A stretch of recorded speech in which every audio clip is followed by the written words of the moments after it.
Rwanda has one of the best. I have been to many African countries, but they have the best, if not one of the best, architected development in Africa. With the sector working group, with, I don't want to dig into that, development partner coordination group, the development partner retreat. But above all, they are serious about that. When we have a meeting to be held, it is timely, and we know, and documents are prepared and discussed.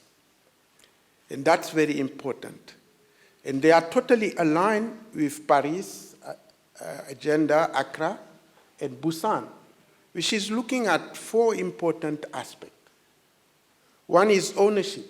I always say to my colleague, we have not been elected or nominated to run a given country.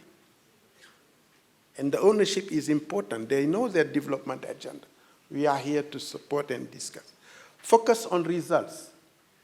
Your IGIHE performance contract, how you really be accountable on the results that you did to deliver on that. Third, reduce transaction cost. Wherever it is possible to move through the national system that we contribute also to support building, this is the way to go. Third, it is extended partnership.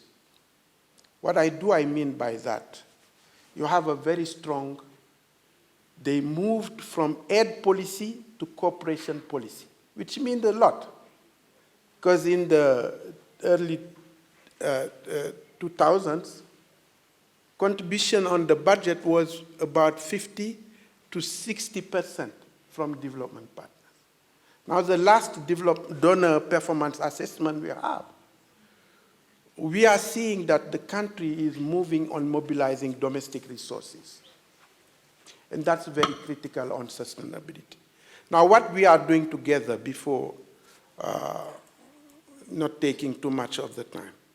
First, based on this very conducive environment, as development partners, we focus on elements that have a leverage effect on leading to the ambitious program of this country. One is human capital. You cannot move without human capital. So we support on the knowledge, on the TVET, on the stunting, on the education, and these are important in supporting young people, as it was mentioned, having access to jobs, because the NST1, the National Strategy for Transformation, is looking at 1.5 million jobs, off-farm jobs to be created. The second, we look at innovation. How do you support this country? Leapfrogging. We have the 4th industrial revolution. How do we support the country better position in leapfrogging and building innovation? The third that we are doing is how do you support building strong institutions that can deliver services? You have seen COVID-19. Rwanda was prepared, but with all our support, we managed to build a strong health system. And Rwanda is among the only 5 African countries that met the target of 30% vaccinated in December, and I'm sure that they will meet the 70% in July. And even you are moving now towards IRM manufacturing with the support of development partners. We look at regional integration. The African Continental Free Trade Area. How we support the country readiness in making sure that this 1.2 billion market, Africa intra-trade is only 18%. And yet Europe intra-trade is 69%. It is a possibility that if we get it right, as Dr. Sezibera was saying, we can unlock 35 trillion of GDP. That is important for Africa to leapfrog and move forward. Fourth, that I'm seeing, which is important that we are doing together, we are doing joint analysis. That's critical data. You have the census. You cannot plan anything if you don't have data and on-time data, and that's also an area in which we are working together with the government. Now we have the midterm review that is coming, of the NST1, and we are supporting also. Fifth, this is the financing. I think the last donor performance assessment by Minecofin mentioned that the external finance now is about 1.4 billion USD, which is important. But the same report mentioned that remittances is 334 million. So remittances has doubled, 174 in 2013 to 324.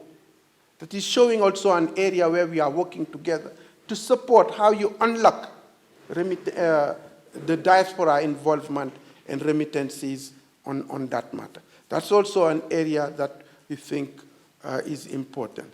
Last point, because I have so many things to say, but we need to be mindful of the time. I think if you look at Rwanda, I'm very proud, really, of what this country has achieved, seeing what was done before. GDP per capita moved from 126 USD in 1994 to 787 now, almost 7 times. 80% of the health system was collapsing. Now you see, I mentioned this COVID one. The education, between 95,000 up to 150,000 children in Rwanda after the genocide were without parents.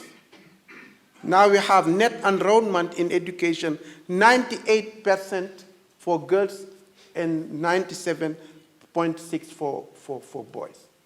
Gender, I don't need to mention it. It was mentioned. Even for refugees. You had at that time 2 million refugees, but even for refugees, Rwanda has signed off on the CRF, which is helping refugees and sustainable solution. So what the minister was saying is not only on the peace, on the quality, and Rwanda pioneered the SDG 16 on peace, strong institution, and inclusive society.